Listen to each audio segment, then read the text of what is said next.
పారిశుద్ధ విభాగంలో అనేకమైనటువంటి సమస్యలు ఇబ్బందికరంగా మారుతున్న తరుణంలో మరి మొన్న రామగుండం నగరపాలక సంస్థ కమిషనర్ గారికి, అదేవిధంగా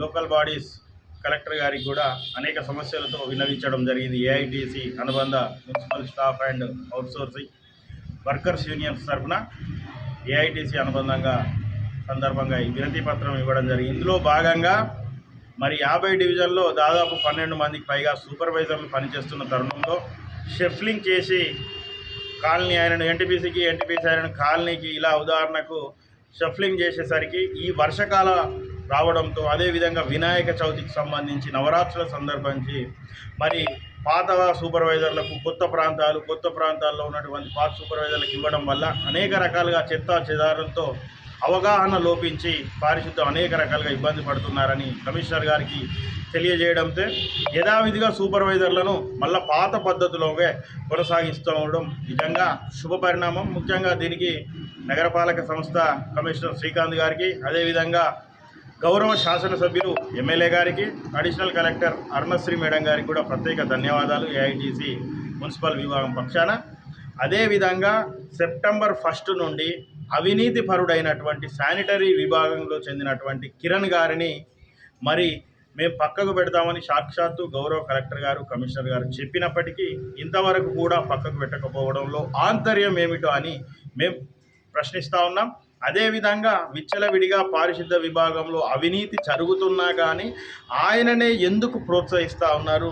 ఒక్కరిద్దరు అధికార పార్టీకి చెందినటువంటి కార్పొరేటర్లు, ముఖ్య ప్రజాప్రతినిధులు మరి ఆయనను ప్రోత్సహించడంలో మరి ఎందుకు అంతగనము ఆయన వల్ల మీకు ఏం ఉపయోగపడుతుందని మేము ఈ సందర్భంగా ప్రశ్నిస్తూ ఉన్నాం.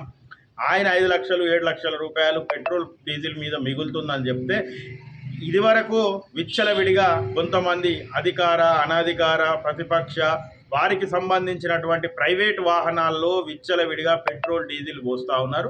అది మా ప్రజా పోరాటాల వల్ల అది ఆగిపోవడం వల్ల డబ్బులు మిగులుతూ ఉన్నాయి తప్ప ఆయన నీతికి నిజాయితీకి మారు పేరని గొప్పలు చెప్పుకుంటూ ఆయనను కాపాడే ప్రయత్నం చేస్తూ ఉన్నారు. ఇది మానుకోవాలి, కిరణ్ గారిని కూడా పక్కకు పెట్టాలి. అదేవిధంగా పారిశుద్ధ విభాగంలో పనిచేస్తున్నటువంటి దాదాపు 440 పైగా కార్మికులు ఉన్నప్పటికీ వారికి పనిముట్లు ఇవ్వడంలో పూర్తిగా విఫలం చెందుతూ ఉన్నారు. దాదాపు 2-3 సంవత్సరాల నుంచి రావాల్సినవి 2-3 నెలలే ఇవ్వడం ఇది సరి అయిన విధానం కాదు. అదేవిధంగా వర్షాకాలంకు సంబంధించి రెయిన్ కోట్లు చాలా వరకు అందరికీ ఇవ్వాల్సింది పోయి కేవలం రెయిన్ కోట్లు ఇచ్చి ఫోటోలు దిగి మళ్ళీ వాపసు తీసుకుని ఇది సరైన విధానం కాదు. ఇంకా చాలామందికి రావాల్సినవి ఉన్నాయి, అందరికీ రావాలి. అదేవిధంగా రెయిన్ కోట్లకు సంబంధించి కూడా ఓ కుంభకోణం జరుగుతున్నట్టు ఆరోపణలు ఉన్నాయి, సమాచారం అందింది. ఉదాహరణకు 2 లక్షలు అయితే 5 లక్షల రూపాయల బిల్లులు పెట్టుకుంటా ఉన్నారు. ఈ పద్ధతి మార్చుకోవాలి. అదేవిధంగా ఇక్కడ ఉన్నటువంటి రామగుండం నగరపాలక సంస్థ పరిధిలో ఈ పారిశుద్ధ విభాగం కార్మికులందరికీ కూడా ఒక గ్రూప్ సొసైటీ ఏర్పాటు చేసుకొని వారి ఉద్యోగ భద్రత కోసం ఇంకా అడ్వాన్సులు కానీ బోనస్లు కానీ తీసుకోనికి 2020 సంవత్సరంలో ఉదయ్ కుమార్ ఐఏఎస్ ఉన్నప్పుడు ఈ గ్రూప్ను ఒక క్రియేట్ చేసి వారి ఉద్యోగ భద్రత కోసం, వారి సంక్షేమం కోసం ఏర్పాటు చేస్తే ఆ విచ్చలవిడిగా దానికి సంబంధించిన ఒక అధికార పార్టీకి సంబంధించినటువంటి నేత, ఆయనకు సంబంధించిన సూపర్వైజర్ అండదండలతోటి ఇష్టానుసారంగా ప్రవర్తించి ఆ డబ్బులను విచ్చలవిడిగా వాడుకుంటూ కార్మికులను అనేక రకాలుగా వేధింపులకు గురి చేస్తూ ఉన్నారు. ఆ సూపర్వైజర్పై చర్యలు తీసుకోవాలి. ఈ సొసైటీ గ్రూప్ సంబంధించినటువంటి నిధులపై శ్వేతపత్రం విడుదల చేయాలి, కొత్త కమిటీ వేయాలి, దానికి నూతనంగా ఎన్నికలు నిర్వహించాల్సిన బాధ్యత మరి కార్పొరేషన్ అధికార యంత్రాంగంపై ఉన్నది.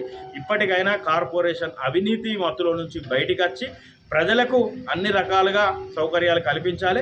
ముఖ్యంగా పారిశుద్ధ విభాగం మాత్రం ప్రక్షాళన చేయాల్సిన అవసరం ఎంతైనా ఉందని ఏఐటీసీ పక్షాన మేము నగరపాలక సంస్థను డిమాండ్ చేస్తాము.